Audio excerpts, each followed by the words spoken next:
Barrett? Except there are situations, there are cases in which state law said that partners couldn't have control over the property or pull it out unilaterally, in which we've said it's okay for that income to be attributed to the partner. And I understand that partnerships are a different kind of form because as an ownership matter, the partners would own it equally. But I guess I don't think our cases have established control as the linchpin. Can you kind of point me in the right direction if you disagree? With respect to partnerships, if you accept the view that simply a partnership's income is directly the income of its partners, then restrictions on the use to which partnerships may put their income, such as distributing it in certain circumstances, is no different from a state law preventing an individual from using their own income in some particular fashion, spending it on a particular item that they might wish to purchase. But I guess I just mean that control, when we're thinking about how to define income, I'm just questioning whether control can really be the word to use, as opposed to just some sort of distinction between capital and income, the seed and its fruit, right? I mean, it seems to me that control might go a little bit too far. Control has always been an essential element of income attribution statutes because the general idea has to be that the taxpayer at issue has the ability to redirect that stream of income somewhere else and thereby avoid taxes on it. Why isn't that a due process issue? I guess this goes back to Justice Gorsuch's point about what would the consequences be, and we would have to draw lines. You said that means that something that was earned income anywhere along the line ultimately lands in, my bank account, and then it can be considered income to me.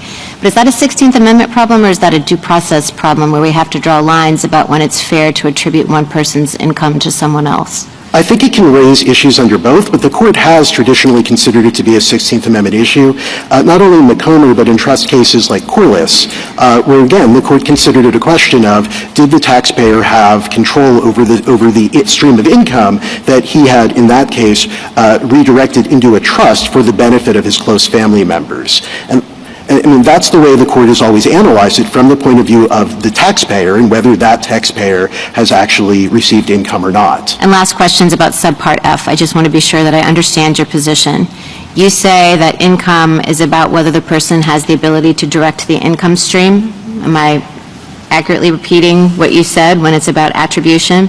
I think that is a necessary part of it, yes. It's a necessary part of it. And you've also said that subpart F corporations in general, of which Chris and Kraft meets the definition, subpart F corporations and subpart F do not pose the same 16th Amendment problem that you see here, right?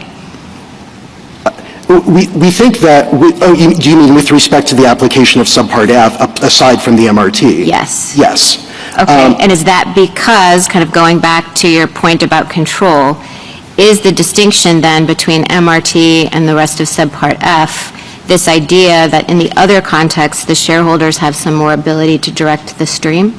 Well, I think it's two things. It's not that they have more ability, it's that they have any ability, because, again, under the terms of the statute, the MRT doesn't take account as to whether or not a shareholder exercised control while that stream of income was coming in the door. It only focuses on ownership in 2017, but also that degree of control has also been combined historically with the question of whether or not the types of income being taxed are those that are susceptible to that sort of abuse, such that attribution is appropriate. You mean so there's some sort of fraud overlay to this? Is this really functioning as a tax shelter, as Justice Kagan was pointing out? That's how Congress addressed it in the very first... And that's a constitutional requirement? I think Congress certainly viewed it that way in the very first income tax statute. That provision regarding fraudulent availment of corporations to avoid income was specifically limited, specifically by many of the chief proponents of the 16th Amendment to avoid the precise question that we're addressing, the precise defect that we're addressing today. Their view was that you could not ordinarily attribute corporate income to shareholders, but could do so only in the instance where there was some sort of fraudulent abuse of a corporation to avoid income.